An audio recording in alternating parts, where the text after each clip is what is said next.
In the final episode of my NC500 tour, I eat some crustaceans, see a Highland cow, and drive on one of Scotland's most challenging and beautiful roads.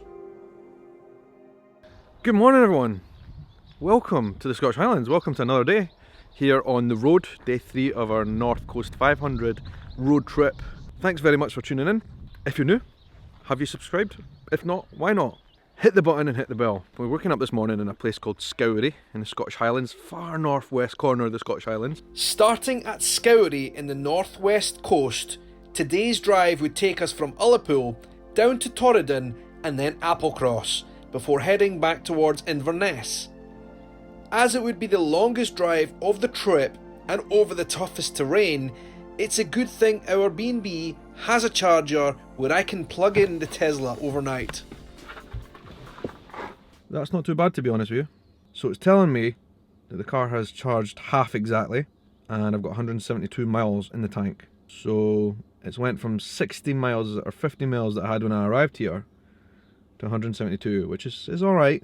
It's not going to get me all the way around, unfortunately. I was hoping that this would have fully charged it and that would have got me all the way to Aviemore again, where the supercharger is, back at the start basically. But that's not going to happen. I'm going to have to stop again today.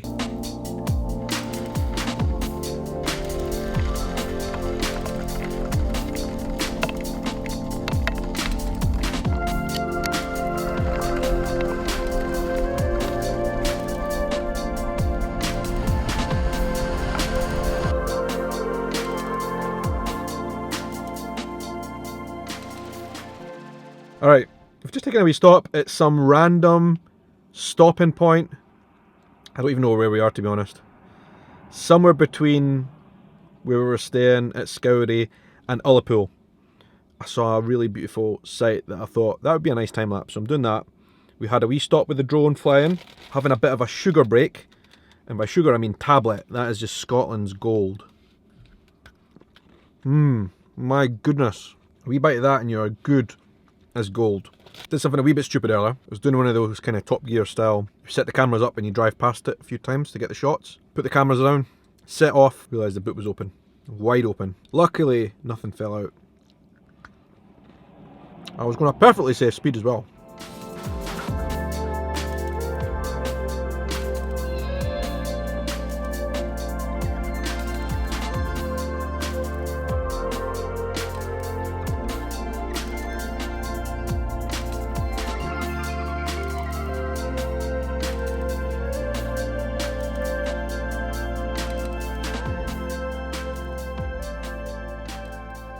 Alright, we're in. Charger is on. Seems to be working alright. We have arrived in Ullapool, the wee city, the wee town, the wee... is it a village? No, it's a town. In the northwest coast of the Highlands. We're kind of like a quarter or a third of our way on the journey today.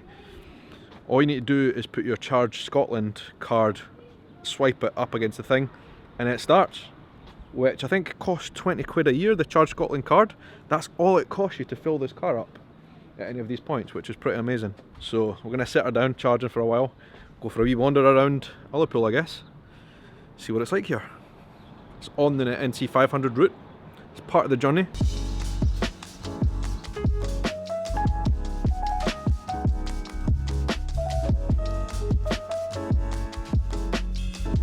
So we've just been spending the last half an hour walking around Ullapool, and you know what? It's actually a really nice little place. There's lots of cool shops. Lots and lots and lots of places to eat, lots of seafood, lots of fish and chips.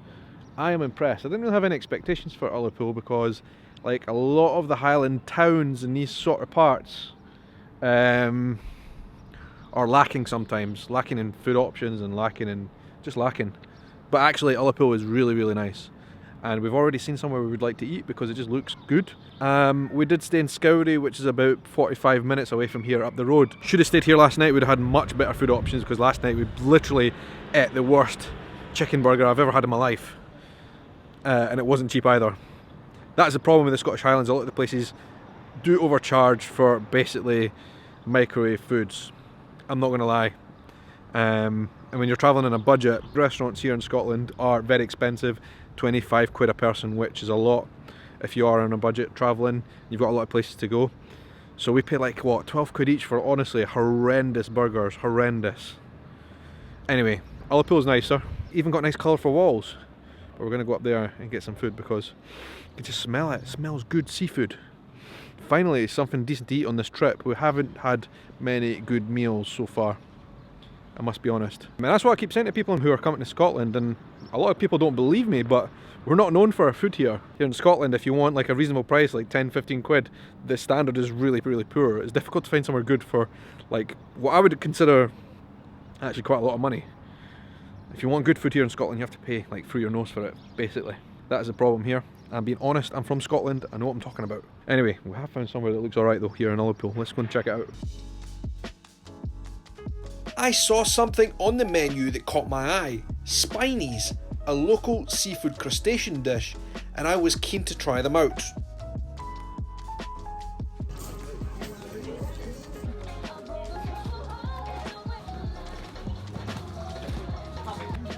I wonder if it's got a shell in it. Oh yeah, it has. I was hoping it didn't have a shell. How'd you eat it? I like a lobster. Oh, that's tasty. Been trying to find out how to eat these things properly, right? It's actually really difficult to de-shell. The shell is soft, so you can just eat it, but I just saw an expert doing it, right? So all you need to do is put your thumb in, I mean this is a bit disgusting, right? But you just put your thumb in there and push, and it just pops out. Look at that. Been struggling for ages with these things. That was alright.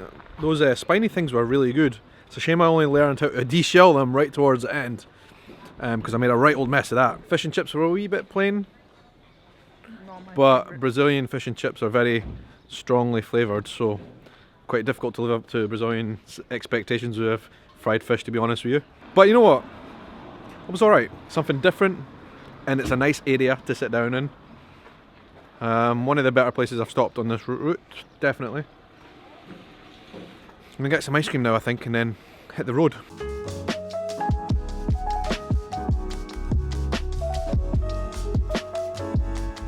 Wee ice cream stop off here in Ullapool. Well, Game of Thrones. It sounds like it, doesn't it? Tablet ice cream. I've already had tablet in the car on the way over here. I'm having a tablet ice cream now, especially made for this place in Ullapool. So, yeah, I'm going to be high on sugar on the way to our next stop in Torridon. Alright, okay, so we're on the stage of the journey now, the final stretch, where things are going to get a bit trying for the car and battery. So we're trying to squeeze the last miles, and we have to organise and plan a bit better. Unfortunately, the weather is not good, but at least it's not raining, and this is going to be the nicest stretch of the whole trip, especially over from Torridon, where we're going to go now, which is about a couple of hours from here. Torridon over to Applecross, so it's supposed to be an amazing mountain pass there that I've never been before. But it's going to take quite a few hours, and the roads are going to be very tough on the batteries. So I'm trying to work out now. We've charged up to 210 miles. There's an app, right? There's actually lots of apps for electric driving, but I found this one, Zap Map, okay? This is not sponsored or anything, but basically it tells you all the charging locations. That's me in Ullapool, and you can see the little purple dots, which are charging stations, and they're dotted about all over the place. So I'm trying to work out now our next route, because we don't want to be out of battery on the way back.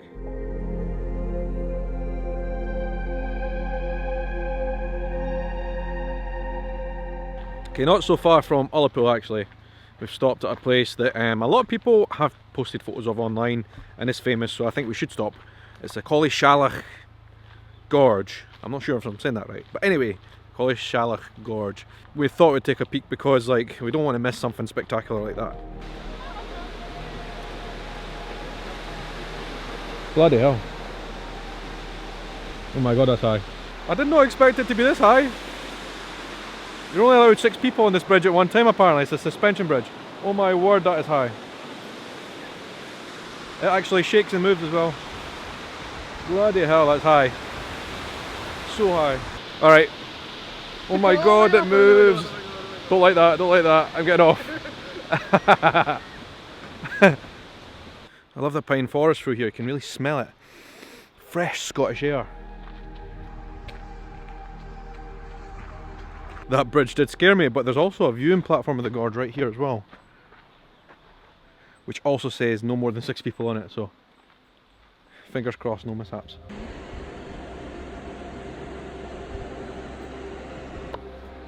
You can see right through it, I don't like that.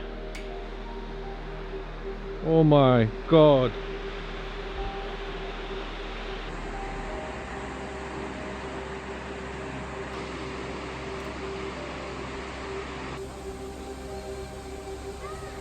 I don't like this bridge at all. It wobbles from side to side. I don't like that.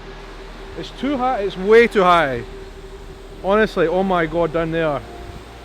That is literally insane how high that is. I don't do heights, alright?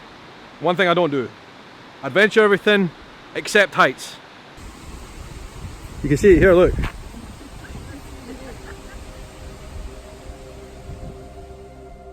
As we continued south from Ullapool, the landscape became more and more spectacular.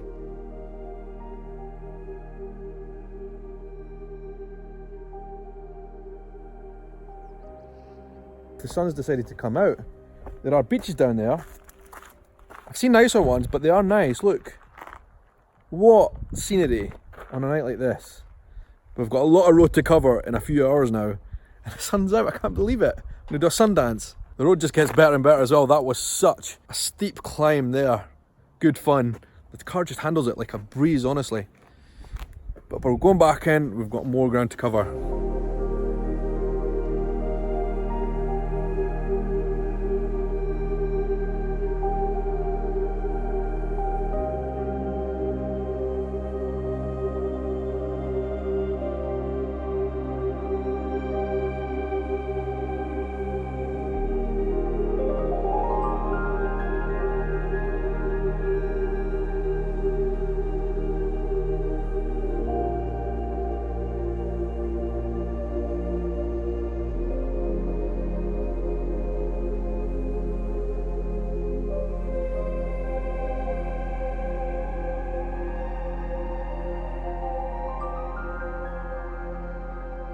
First Highland cows we've actually seen right next to the road in the whole trip. Right at the end here as we're coming up to Applecross. Look at this one having a good old itch. That's a nice itch, look at that. He's gonna have a great itch. Doesn't even care about us here. It's just like, give me that itch. As much as I could watch this cow all day, we have many miles yet to cover, and the sun is dropping fast. The reality for the NC500 is that the 4 days we had given ourselves to do the route was not nearly enough. You could spend weeks if you were to stop at every amazing sight on this journey.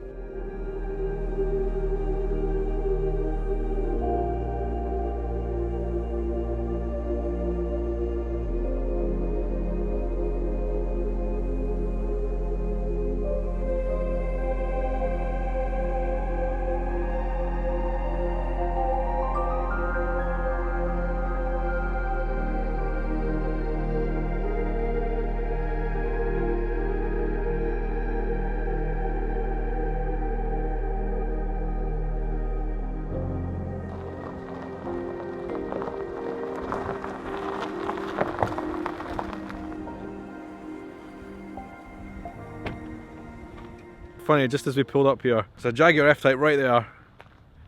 There's a Ferrari at the end. And you know what? I've been thinking about this. As we pulled up alongside these cars right at the end of this journey. I am quite happy, delighted in fact, that I'm driving the Tesla. I was the one pulled up in the Tesla in this car park because it's just such a phenomenal car in so many ways.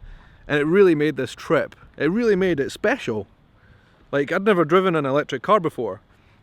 I wasn't sure what to expect of the experience. I didn't know if it would make it around this route, to be honest with you. But it's not only made it, it's shined. It's just been absolute dream to drive. Made it around with plenty of battery to spare. Enough for me to get back to Inverness now, thankfully. It's just looked good, it's felt good. It's been comfortable, really comfortable going around this route. Like, some of these roads have been hairy, to put it lightly. And in my car at home, tell you what, it would have been an uncomfortable ride at times. Challenging road, but like, it just breezed up and down the high inclines without a problem at all. Such a good car, and I'm just delighted that I had the opportunity to drive it. What an amazing journey it's been.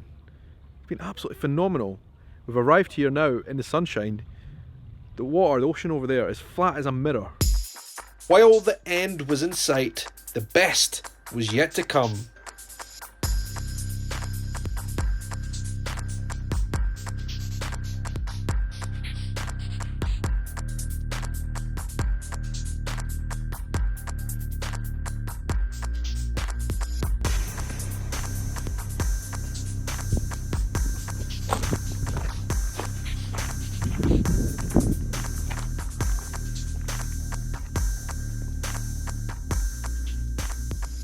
We're at the very top of the Bealach viewpoint. It's unbelievable up here. Wow, what a night. What a night. What a car. What a place. This is the Applecross Mountain Pass. Rising from and then falling to sea level to over 2,000 feet in a short distance, it's one of the most famous and feared sections of road in all of the UK. And we're finally arrived at the final destination, the final part of the road trip that I've been wanting to show you guys, the Applecross Pass. And it is a thing of absolute beauty. Look at it.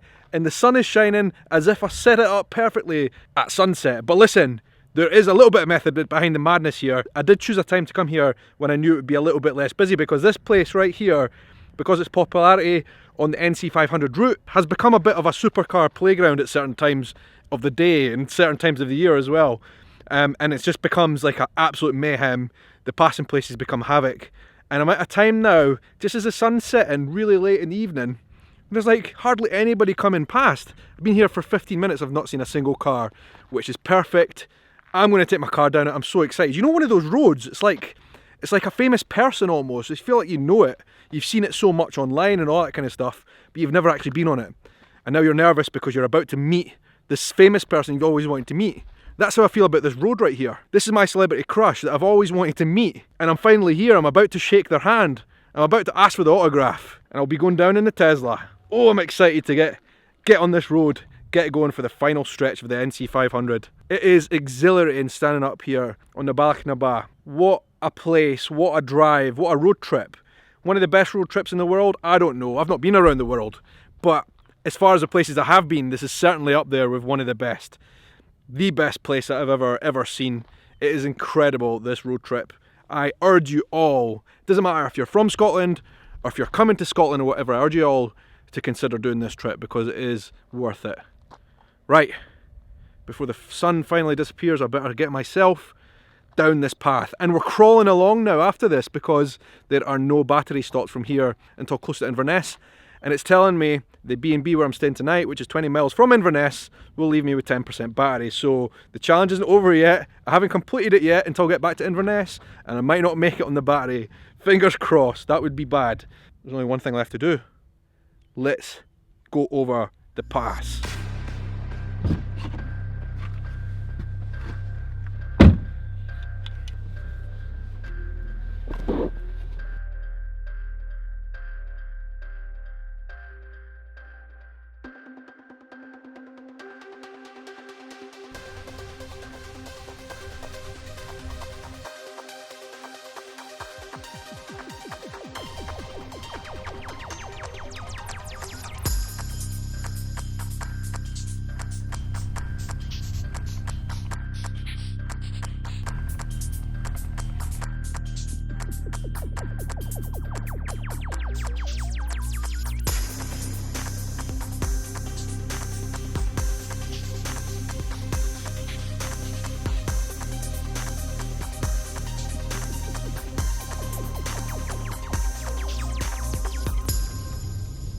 Wow, the beauty of the mountains there is just absolutely, it's just breathtaking.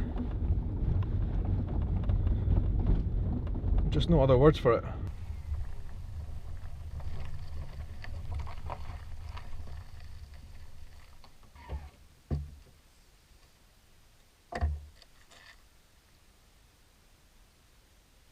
So the car is telling us we have 80 miles of juice left, 81 miles. And the next charging station at Dingwall is about 60 miles from here. 60 to 81, that's a 20 mile difference. It's not much. We're cutting it very, very fine with this. But you risk it for a biscuit. I think this car's going to make it. I genuinely do. I'm going to have to drive conservatively on the way back to our guest house tonight, which will be about 10 miles from Dingwall. And then in the morning, hopefully we can just take a nice easy drive along there before we reach Inverness at the finish line. We've almost made it. The Route 500, the NC500 in an electric car. We've almost done it. No incidents. We haven't had to call Tesla and apologise for running out of battery. Let's hope that does not happen. It will not happen.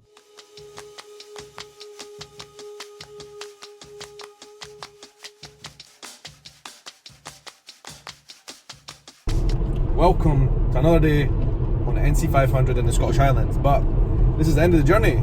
We made it, kind of. We've not made it yet. We have got about 5 miles to go to Dingwall, and the car is currently on 8% battery. We did have a sleep last night in the B&B, somewhere between Applecross and Dingwall. I crashed out because it was a heck of a long drive yesterday, but listen, I think we're going to make it to this charge point. Pretty sure we will, and then from there it'll just be a wee hop over to Inverness to the finish line, and then we'll have made it. But like, the car's giving me 28 miles, so it should be fine. We should be fine. Cutting it close, but we're getting there.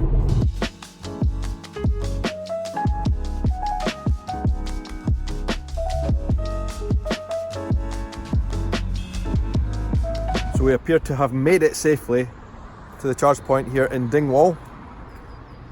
That means we have made it around an NC500 on the charge. We're not going to run out. That essentially means there is nowhere in the UK, I think, that you cannot go with an electric car.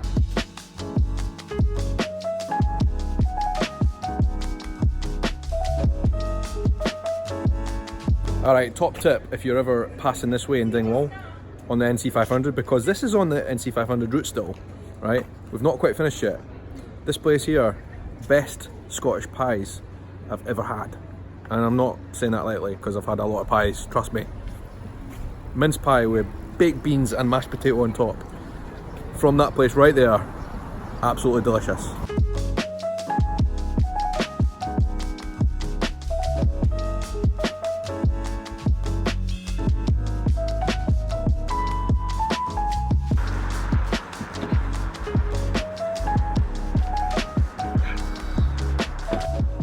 Well, that was 500 of the best miles I've ever driven, and it's largely thanks to this, the Tesla Model S 100D. It was absolutely tremendous in every way.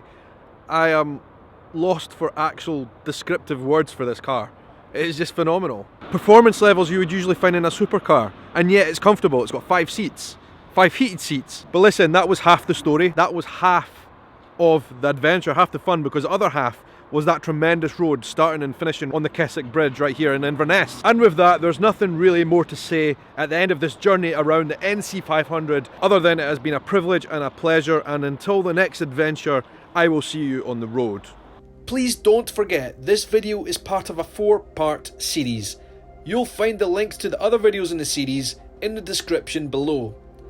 I want to thank Tesla for working with me on this project, and I'd like to give a big shout out to all the people listed on the right hand side whose support on Patreon makes my docu-vlog videos possible. I'm creating a one-off postcard set to celebrate this NC500 journey for patrons, and the link for information about this will be in the description below. Thank you so much for watching.